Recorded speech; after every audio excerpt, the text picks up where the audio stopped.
আসসালামু আলাইকুম ওয়া রাহমাতুল্লাহ।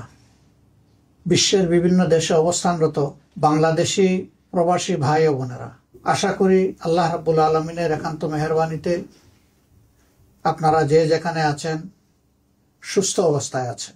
আমি বাংলাদেশ জামাত ইসলামীর পক্ষ থেকে এবং আমার নিজের তরফ থেকে আপনাদের সকলের শারীরিক মানসিক সুস্থতা কামনা করছি এবং দোয়া করছি আল্লাহ তাআলা যে যেখানে আছেন সেখানে যেন সবাইকে নিরাপদে সম্মানের সাথেই রাখেন।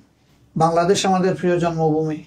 আপনারা জানেন আগামী বছর ত্রয়োদশ জাতীয় সংসদ নির্বাচন অনুষ্ঠিত হতে যাচ্ছে এবং এই নির্বাচন আগামী ফেব্রুয়ারি মাসে অনুষ্ঠিত হবে বলে আমরা দৃঢ়ভাবে আশা করছি।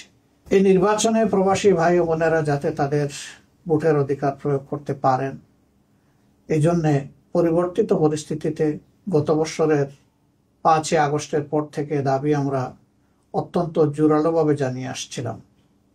আনন্দের বিষয়ে দাবি ইতিমধ্যে গৃহীত হয়েছে এবং ইতিমধ্যে প্রবাসে অবস্থানরত বাংলাদেশি ভাই বোনদের ভোটার রেজিস্ট্রেশনের কাজও চলমান রয়েছে।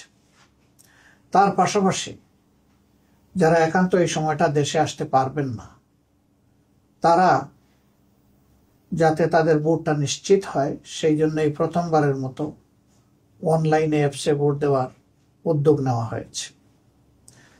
কাজেই যারা আসতে পারবেন না তাদের দুটি রেজিস্ট্রেশন লাগছে, একটি ভোটার হওয়ার জন্য আর একটা ভোট দেওয়ার জন্য প্রবাসে অবস্থান করে।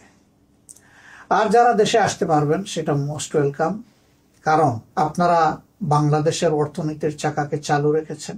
আমাদের অর্থনীতিতে বৈদেশিক মুদ্রা আসে, 1 নম্বর খাত হচ্ছে আমাদের গার্মেন্টস, 2 নম্বর খাত হচ্ছে আমাদের প্রবাসী ভাই বোনদের রিমিটেন্স। কিন্তু গার্মেন্টের যে খাতে আসে সেই টাকাটা গার্মেন্টের খাতেই খরচ হয়ে যায়। আপনাদের টাকাটাই মূলত রাষ্ট্রের কাজে বেশিরভাগ ব্যবহৃত হয়। আপনি জানেন না অথবা জানেন যে আপনাদের এই কষ্টের অর্জিত অর্থ যা দেশের জন্য, পরিবারের জন্য আপনারা পাঠাচ্ছেন, সরকারি অব্যবস্থাপনা, দুর্নীতি, লুটপাট ইত্যাদির কারণে এই টাকার প্রপার সদ্ব্যবহার হয় না।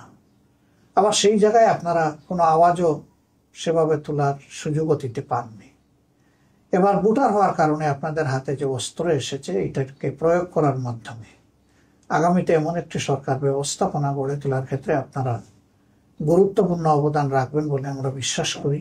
আপনাদের আস্থা এবং বিবেচনা অনুযায়ী যেই দল কিংবা পক্ষ সরকার পরিচালনার দায়িত্বে পেলে জনগণের সম্পদের মালিক না হয়ে জনগণের সম্পদের পাহারাদার হবে এবং জনগণের সেবক হবে, সেই দলটার হাতেই আগামী দিনের চাবি দেশ পরিচালনার উঠুক, সেটা আমরা সকলে প্রত্যাশা করি, কামনা করি।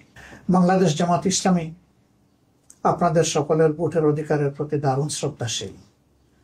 এই জন্যেই রিমিটেন্স যোদ্ধাদের সর্ববৃহৎ অথবা সবচেয়ে গুরুত্বপূর্ণ এই অধিকারটি তাদের হাতে তুলে দেওয়ার জন্য ছিল আমাদের লড়াই। এই লড়াই তখনই সার্থকতা পাবে যখন আপনারা ব্যাপক হারে ভোটে অংশগ্রহণ করবেন। আপনি অবশ্যই আপনার পছন্দের দল এবং প্রার্থীকে নির্বাচিত করবেন, এক্ষেত্রে আপনার পূর্ণ স্বাধীনতা রয়েছে। আমরা আশা করব অতীতের অভিজ্ঞতা, চলমান অবস্থা সামনে রেখে ভবিষ্যতে কার হাতে দেশের দায়িত্ব তুলে দিলে আপনাদের আশা আকাঙ্ক্ষার প্রতিফলন হবে, দেশে থাকা আপনাদের আপনজন প্রিয়জন স্বস্তি পাবে, একটি দুর্নীতিমুক্ত, চাঁদাবাজ মুক্ত, দখলদার মুক্ত, মানবিক একটি সমাজ প্রতিষ্ঠিত, বৈষম্যহীন সেই মানবিক সমাজ প্রতিষ্ঠার লড়াই আমরা চালিয়ে যাচ্ছি। এই লড়াইয়ে আপনাদের সকলের দোয়া, ভালোবাসা, সমর্থন আমরা প্রত্যাশা করি। আপনারা ভালো থাকবেন। আল্লাহ তাআলা আপনাদেরকে, আপনাদের পরিবারের সকলকে, আপনাদের বন্ধু বান্ধবকে সুস্থ রাখুন, ভালো রাখুন। প্রিয় দেশের জন্য দোয়া প্রত্যাশা করে আজকের মতো বিদায় নিচ্ছি। আসসালামু আলাইকুম ওয়া রাহমাতুল্লাহি ওয়া বারাকাতুহু।